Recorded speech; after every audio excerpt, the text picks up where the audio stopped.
Welcome to Planet MicroCap. I'm your host, Robert Kraft, and joining me today is Tom Wittenschlaeger. He's the CEO of AYRO. It's a publicly traded company. The symbol is AYRO on NASDAQ, and AYRO actually just participated in our recent virtual event, the Planet MicroCap Virtual, which took place December 6th through 8th, 2022. So we're going to get an update since then. And with that, Tom, thank you for joining me. How you doing? Hey, we're doing great, Robert. How about you?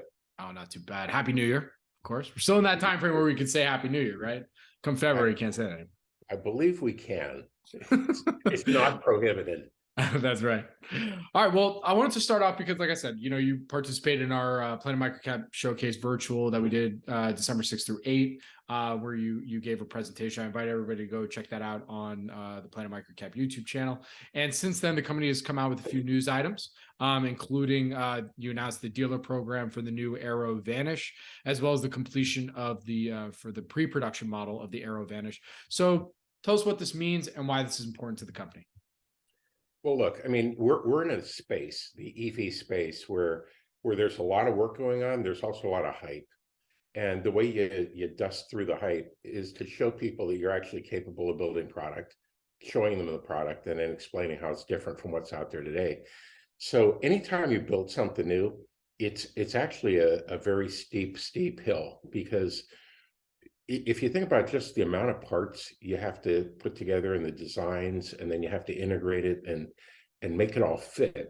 The Vanish is about 512 parts, and getting all 512 in and making them fit together and creating a vehicle is no small task. But once you complete it, I mean, it's sort of a credibility check mark that we actually do know how to build things, that we're not, we engineer real products. We don't engineer view graphs.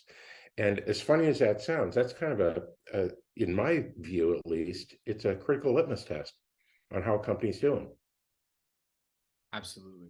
So, I mean, back when we did that presentation, we did a short Q&A at the end, talking about the difficulties in the EV space and what, obviously the hype around it. It's like a constant hype cycle, at various given times.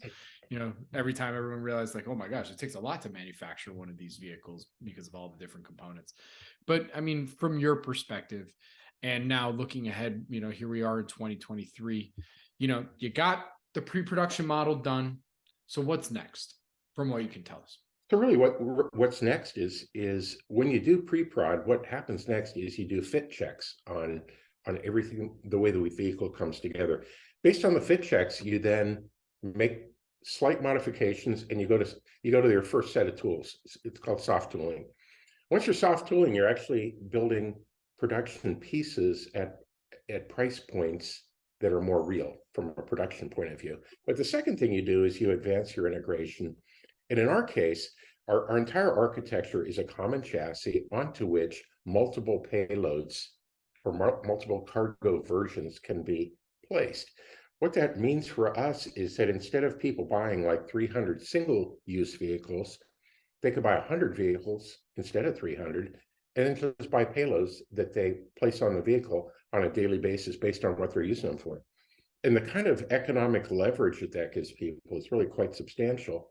And the fact that you take your logistics problem down by a factor of 50% at least, these are all things that are very, very different from the way things are done today, where one vehicle has one use in climate and environment. And I think going to the model we're going to is going to generate a lot of value for both operators and, of course, hopefully a lot of value for the shareholders of the company. Absolutely.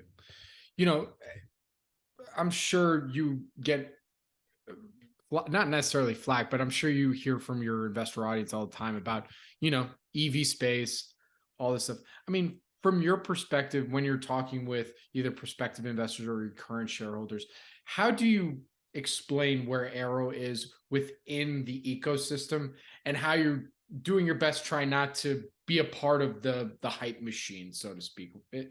From what I gathered, like from when we did the presentation, you don't want to be, but sometimes you just can't help it from other investor enthusiasm. But from your perspective, how do you try not to be? Well, when you talk about the EV space, what's fascinating is there's different pieces of it. So the piece we're in is exactly where we want to be. I'll explain that in 1 second. But the piece that's sexy and big that everybody thinks about is the high-end vehicle piece. So Tesla and Lucid and Rivian and Canoe and all these guys.